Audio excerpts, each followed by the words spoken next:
Mes chers amis, chers chrétiens, chers bien-aimés, encore moi. Je voulais parler ici quelque chose qui est très intéressante, c'est la vie d'un chrétien. Il y a des fois des personnes qui s'oublient, qui ne savent pas que nous venons de quelque part.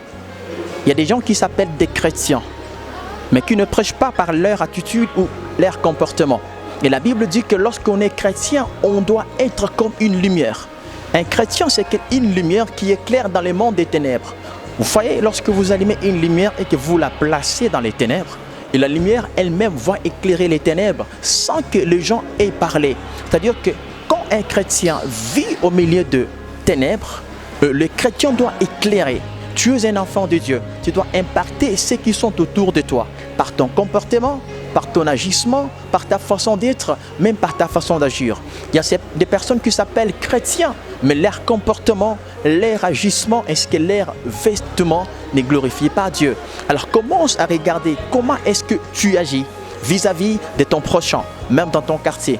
Quel comportement manifestes-tu? Tu t'appelles un enfant de Dieu, mais comment est-ce que tu agis? Tu vis comme un païen. Et par là, tu donnes du dégoût aux gens qui sont païens. D'ailleurs, il y a certaines personnes qui n'ont pas voulu, qui n'ont pas l'envie de croire en Dieu. Pourquoi? Parce que toi qui es censé être un enfant de Dieu, tu prêches par un faux exemple. Alors, soyons des modèles vis-à-vis des gens qui nous suivent. Soyons un grand modèle, prêchons par notre comportement, mais par notre façon d'être. Dieu nous aime. Et l'enlèvement, c'est pour bientôt. Étant un enfant de Dieu, quelle façon tu dois préparer la fin du monde? La fin du monde nous surprendra peut-être. Personne ne connaît les jours de sa mort. Peut-être aujourd'hui, peut-être demain ou lendemain. Et la seule chose qui ne pourra pas compromettre notre lendemain, c'est la sainteté. Vis dans la sainteté.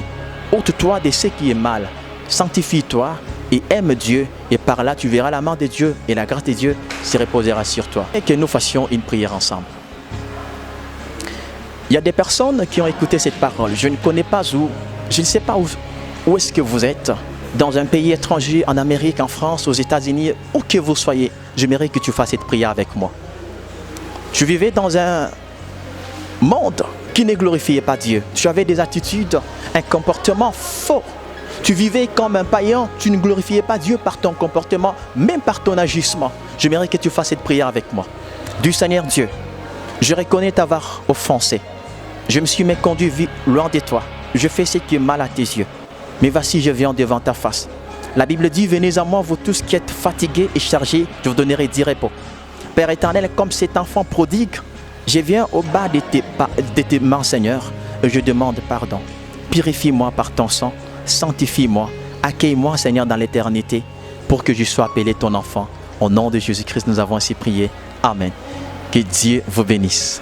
Mon numéro de contact, c'est pour tous ceux qui ont aimé cette émission, ceux qui voudront soutenir l'œuvre de Dieu.